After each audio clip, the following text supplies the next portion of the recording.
ఓం సాయిరాం. బాబా భక్తులందరికీ కూడా నమస్కారం అండి. అందరూ కూడా సుఖంగా, సంతోషంగా, ఎప్పుడూ కూడా ఆనందంగా ఉండాలి అని చెప్పి ఆ బాబాగారి తరపున నేను కూడా మనస్ఫూర్తిగా కోరుకుంటున్నాను. ఈరోజు బాబాగారు అందించే సందేశం ఏంటి అంటే కనుక, తల్లి నీ కళ నెరవేరబోతోంది రేపు శివరాత్రి రోజుకి. ఇది వింటే చాలు తల్లి, ఇది నా మాట కాదు, శివయ్య మాట. ఒక్క నిమిషం వినమ్మా, సంతోషిస్తావు అని చెప్పి ఏదో తెలియని సందేశాన్ని ఈరోజు బాబాగారు మనకి అందించడానికి మన ముందుకు వచ్చారండి. మరి బాబాగారు ఏ సందేశం అందించినా కూడా అది మన మంచి కోసమే అని చెప్పి మనందరికీ కూడా తెలిసిన విషయమే కదా.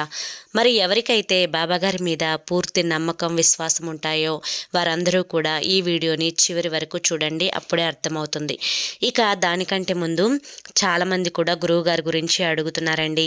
అక్క, ఎన్నో రకాల సమస్యలతో మేము సతమతమైపోతున్నాము, మీకు తెలిసిన గురువుగారు ఎవరన్నా ఉంటే చెప్పండి అక్క అని చెప్పి అడుగుతున్నారు. నేను పదే పదే ఈ గురువు గారి గురించి ఎందుకు చెప్తున్నాను అంటే కనుక, నా జీవితంలో నేను కష్ట సమయంలో ఉన్నప్పుడు ఈ గురువు గారిని కాంటాక్ట్ అయ్యానండి. ఈ గురువుగారు చేసిన పూజల వల్ల ఆ కష్టం నుంచి నేను బయటపడి ఈ రోజున ఆనందంగా జీవితంలో ముందడుగు వేస్తున్నాను. అలాగే మీ జీవితాలలో ఎటువంటి సమస్యలున్నా కానీ శ్రీ షిరిడి సాయిబాబా ఆశీస్సులతో జ్యోతిష్యం చెప్పబడును. గురూజీ శివరామరాజు గారు. Phone number 9959422552. మీరు ఇప్పటి వరకు ఎన్నో చోట్ల జ్యోతిష్యం చెప్పించుకొని ఉండవచ్చు, కానీ మీరు ఆశించిన మార్పులు వచ్చి ఉండవు. కానీ ఇక్కడ అలా జరగదండి. మీ సమస్యలు ఏవైతే ఉన్నాయో, ప్రేమ, పెళ్లి, ఉద్యోగం, రాజకీయం, సంతానం లేక ఇబ్బంది పడుతున్నా, భార్యాభర్తల మధ్య గొడవలున్నా, అప్పుల సమస్యలున్నా, శత్రువుల సమస్యలున్నా, అవేంటో మీరు గురువుగారికి వివరించి చెప్పినట్లయితే వాటికి తగిన పూజలు చేసి మీకు గురువుగారు రోజులలోనే పరిష్కారాన్ని చూపిస్తారు. గురువుగారు చెప్పినట్లు 100కు 1000% జరుగుతుంది. నమ్మకంతో కాంటాక్ట్ అవ్వండి. ఆలస్యం చేయకుండా బాబాగారి యొక్క సందేశం ఏంటో మనం ఇప్పుడు తెలుసుకుందాం. తల్లి, ఎప్పటి నుంచో నీ కళ నెరవేరడం లేదు అని చెప్పి బాధతో కుమిలిపోతున్నావు కదా. మరి నీకు ఒక శుభవార్త చెప్పమంటావా? రేపటి రోజుకి, అంటే రేపు శివరాత్రి రోజుకి నీ కళ అనేది తప్పకుండా నెరవేరుతుంది. అసలు నీ కళ నెరవేరకపోవడానికి కారణం కూడా చెప్తాను ఈ చిన్న కథ ద్వారా. జాగ్రత్తగా వినమ్మా. ఒక ఊరిలో రాజేష్ అనే ఒక యువకుడు ఉన్నాడు. చాలా చిన్నవాడు వయసులో. తనకి 9 సంవత్సరాలకే అమ్మ, నాన్న ఇద్దరూ కూడా కాలం చాలించారు. అప్పటి నుంచి ఒంటరిగానే బ్రతుకుతున్నాడు. ఆ ఊరిలో ఒక యజమాని, అంటే ఒక జమీందారు, ఈ యొక్క అబ్బాయిని తన ఇంట్లో పశువుల కాపరిగా పెట్టుకుందాము అని చెప్పి అనుకున్నాడు. దానికి బదులుగా రోజు భోజనం, సంవత్సరానికి ఒక 4 జతలు బట్టలు కొనిపించడం అని చెప్పి అనుకున్నాడనమాట. దానికి ఈ బాబు కూడా అంగీకరిస్తాడు. ఇక ఈ బాబు పని ఏంటి అంటే, ప్రతిరోజు కూడా పశువులని పొలానికి తోలుకొని వెళ్ళడం, బాగా మేతను మేపించడం, ఇంటికి తీసుకువచ్చి నీళ్లు పెట్టి పాలు పితికి మేత వేయడం. ఇది ఆ అబ్బాయి రొటీన్ పని అనమాట. అయితే ఒకరోజు ఆ యొక్క అబ్బాయి పొలానికి పశువులని తోలుకొని వెళ్తాడు.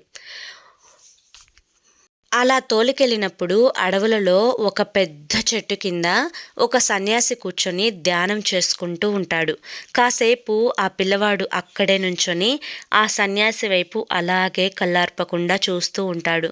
ఏంటి తను కళ్ళు మూసుకొని ఎంతసేపు నిద్రపోతాడు? కూర్చొని నిద్రపోతున్నాడా ఏంటి? ఇంతసేపు అయినా కూడా లెగవడం లేదు అని చెప్పి అనుకుంటాడనమాట.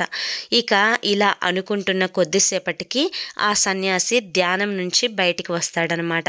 బయటికి వచ్చిన తర్వాత ఈ బాబు ప్రశ్నిస్తాడు, స్వామి మీరెవరు? ఇక్కడ కూర్చొని మీరు ఇప్పటి వరకు ఏం చేశారు? ఇంతసేపు నిద్రపోయారా అని చెప్పి అమాయకంగా అడుగుతాడు. ఆ బాలుడు అడిగిన ప్రశ్నలకి ఆ సన్యాసి నవ్వుకొని, కాదు నాయనా, నేనిప్పటి వరకు భగవంతుని యొక్క ధ్యానం చేసుకున్నాను అని చెప్పి చెప్తాడు.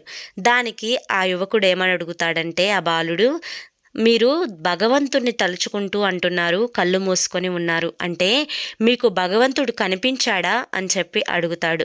అవును బాబు, నాకు భగవంతుడు కనిపిస్తాడు, ప్రతిరోజు కనిపిస్తాడు అని చెప్పి చెప్తాడనమాట. ఇక సరేనని చెప్పి మరుసటి రోజు ఆ అబ్బాయి పొలంలోకి పశువులను ఇప్పి అన్నింటినీ కూడా మేత మేయమని చెప్పి ఆ చెట్టు కింద కూర్చొని కళ్ళు, చెవులు, ముక్కు అన్నింటినీ కూడా మూసుకొని ధ్యానంలో కూర్చుంటాడనమాట. కొద్ది కొద్దిసేపటికి అతనికి గాలాడదు. అంటే ముక్కు కూడా మూసుకున్నాడు కదా, గాలాడకపోయేసరికి, శివయ్య, నేనే నిన్ను తలుచుకుంటున్నాను. నా మీద నీకెందుకయ్యా అంత కోపం? నిన్న ఆ సన్యాసి కూర్చొని వరమడగంగానే నువ్వు కనిపించావు. ఇప్పుడు నేనేం తప్పు చేశానని నేను కూడా అలాగే చేస్తున్నాను కదా, నాకెందుకు నువ్వు కనిపించవు అని చెప్పి అడుగుతాడు అమాయకంగా. శివయ్య పైన హిమాలయాల్లో కూర్చొని నవ్వుకుంటూ ఉంటారు ఈ యొక్క పసిబాలుడు వేషాలు చూసి. ఇక ఎంతసేపు ఇలా చేస్తాడో, నన్ను చూడాలి అని ఎంతసేపు మొండి పట్టుదల పడతాడో అని చెప్పి ఇంకొంచెం సేపు వేచి చూస్తాడు పరమేశ్వరుడు. ఇక అతను చేసిన పనికి బాగా కూడా విసిగిపోతాడనమాట. ఇక నా ప్రాణం పోయినా కూడా పర్వాలేదు, నేనైతే ఆ శివయ్య కనిపించేంత వరకు నేను ధ్యానంలో నుంచి లెగవను అని చెప్పి ఊపిరిని ఇంకా బిగబట్టి కూర్చుంటాడనమాట. ఇక పరమేశ్వరుడు ఇలాగే కూర్చుంటే అతను మరణించే అవకాశం ఉంది అని చెప్పి ఆ పైలోకం నుంచి కిందకి దిగి వచ్చి, నాయనా, ఏం కావాలి నీకు? నన్ను ఏమాశించి నువ్వు ధ్యానంలో కూర్చున్నావు? ఏం కోరిక కావాలో కోరుకో అని చెప్పి అడుగుతాడనమాట. అప్పుడు నువ్వు ఎవరివి అని చెప్పి అడుగుతాడు ఆ బాలుడు. నువ్వు ఇప్పటి వరకు నా కోసమే కదా ధ్యానం చేశావు అని చెప్పి అడుగుతాడు దేవుడు. అప్పుడు, అవునా, నువ్వు దేవుడువా? సరే, నువ్వు దేవుడువి అని చెప్పి నేనెలా నిన్ను నమ్ముతాను? నిన్న ఒక సన్యాసి ఇక్కడ కూర్చొని ధ్యానం చేశారు. అసలు నువ్వు దేవుడవో కాదో ఆయన్ని అడిగితే అసలు నిజం తెలుస్తుంది. ఆయన ఎక్కడున్నాడో ఇప్పుడే పిలుచుకొని వస్తాను. అప్పటి వరకు నువ్వు ఇక్కడే ఉండాలి అని చెప్పి పరమేశ్వరుని దగ్గర మాట తీసుకొని అక్కడి నుంచి వెళ్తాడు ఈ కుర్రవాడు. ఇక అయితే అతను అడవులలో ఆ చెట్టు ఈ చెట్టు వెతికి ఆ సన్యాసి ఎక్కడున్నాడో తెలుసుకుంటాడనమాట. ఇక ఆ సన్యాసికి జరిగిందంతా కూడా చెప్తాడు. ఏంటి, నీకు దేవుడు కనిపించాడా? ఎక్కడ ఉన్నాడు? పద వెళ్దాము అని చెప్పి ఆ యువకుడితో పాటు ఆ సన్యాసి కూడా వస్తాడనమాట. ఎక్కడ దేవుడు అంటే, అదిగోండి ఆ చెట్టు కింద కూర్చున్నాడు కదా దేవుడు, మీకు కనిపించడం లేదా? ఏంటి స్వామి, మీరు కూడా పరాచకాలాడుతున్నారా అని చెప్పి అంటాడు. ఎక్కడా దేవుడు, ఎక్కడా అని చెప్పి సన్యాసి ఎన్నిసార్లు అడుగుతాడు. ఆ యువకుడు చాలాసార్లు బదిలిస్తాడు. ఇక ఇలా అయితే ఈ బాబు నన్ను వదిలిపెట్టడు అని చెప్పి చాలా విసుగు పుట్టి సన్యాసి, నాకు కూడా దేవుడు కనిపించాడయ్యా, ఇదిగో ఇక్కడే చెట్టు కింద కూర్చున్నాడు, ఇక నేను వెళ్ళొచ్చా అని చెప్పి అంటాడు. సరే, అలా అయితే ఈయనే దేవుడు కదా, మీరు ఒప్పుకున్నారు కదా, ఇకపై మీరు వెళ్ళొచ్చు అని చెప్పి బాలుడైతే చెప్పిన వెంటనే అక్కడి నుంచి సన్యాసి వెళ్ళిపోతాడనమాట. అప్పుడు ఆ బాలుడు పరమేశ్వర్ని అడుగుతాడు, మీరే దేవుడా? అలా అయితే నాకు ఏం కావాలన్నా ఇస్తారా అని చెప్పి అంటే, నీకేం కావాలన్నా ఇస్తాను, అడుగు అంటే, నాకు ఏమీ వద్దు స్వామి, ఒక 2 వరాలను ఇవ్వండి. ఎందుకంటే ఈ యొక్క లోకంలో అందరూ మిమ్మల్ని చూడాలి అనుకుంటారు, కానీ నేను మిమ్మల్ని ఎక్కువ కష్టపడకుండా చూడగలిగాను. దానికి కారణం ఆ సన్యాసి, అతన్ని ఇకపై నేను గురువుగా భావిస్తాను అని చెప్పి అంటే, ఇక 2వ కోరిక ఏంటి అని చెప్పి అడుగగా, అతను గురువుగా భావించాను కదా, అతనికి మీరు రోజు ఎలా కనిపిస్తున్నారో నాకు కూడా రోజు నేను ధ్యానంలో కూర్చున్న వెంటనే కనిపించాలి అని చెప్పి అడుగుతాడనమాట. అప్పుడు దానికి ఆ యొక్క భగవంతుడు పరమేశ్వరుడు ఏమి సమాధానం చెప్తాడు అంటే, నిజానికి ఆ సన్యాసికి నేను కనిపించలేదు. నువ్వు అడుగుతున్న ప్రశ్నలకు విసుగు పుట్టి ఎలాగైనా కానీ నిన్ను వదిలించుకోవాలి అన్న ఉద్దేశంతో, ఇక్కడి నుంచి వెళ్ళిపోవాలి అన్న ఉద్దేశంతో అతను అబద్ధమాడాడు అని చెప్పగా, అవునా, సరే, ఏది ఏమైనప్పటికీ అతను నా గురువు. నాకు ఎలా అయితే మీ దర్శన భాగ్యం కలిగిందో, నా గురువు గారికి కూడా మీ యొక్క దర్శన భాగ్యం నా వల్ల కలగాలి అని చెప్పగా, సరే నాయనా, నువ్వు ఎప్పుడు ధ్యానంలో కూర్చున్నా కానీ నేను నీకు కనిపిస్తాను. ఇది నీ మొదటి కోరిక, తీరుస్తాను. ఇక 2వది, నీ గురువుకి నా దర్శన భాగ్యం కలిగిస్తాను అని చెప్పి అక్కడి నుంచి మాయమైపోతాడు పరమేశ్వరుడు.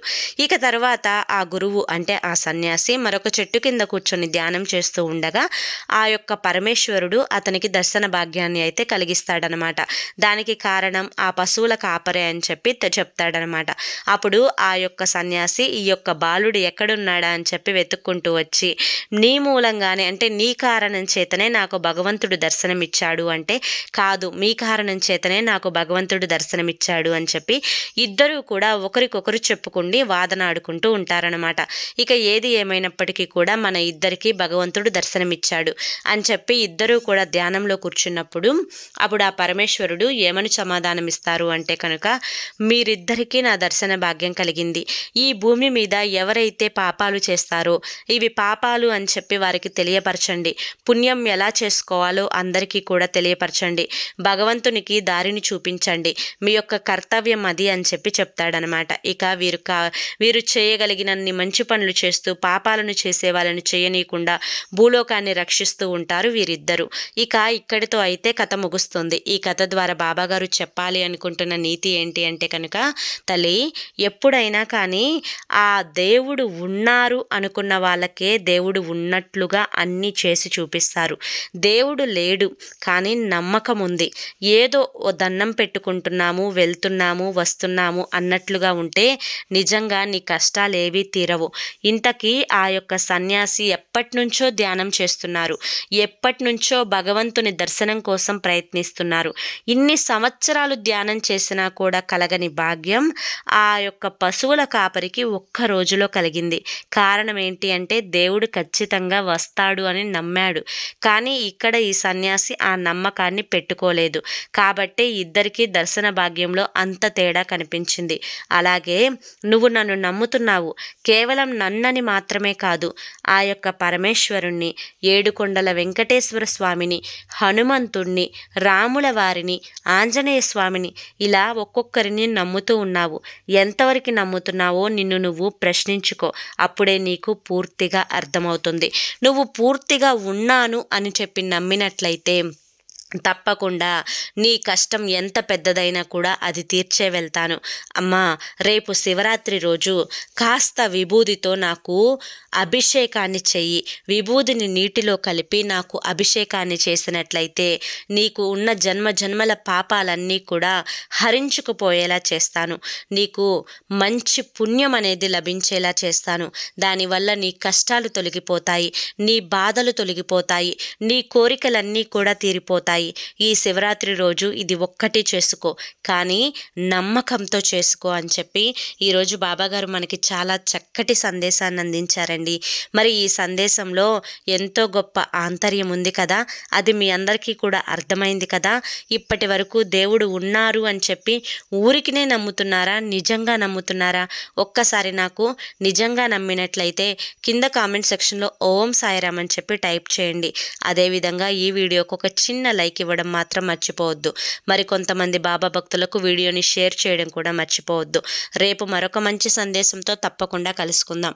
అంతవరకు కూడా బాబాగారి యొక్క ఆశీస్సులు మీపై ఉండాలి అని చెప్పి మనస్ఫూర్తిగా కోరుకుంటూ సర్వే జన సుఖినో భవంతు. ఓం సాయిరామ్.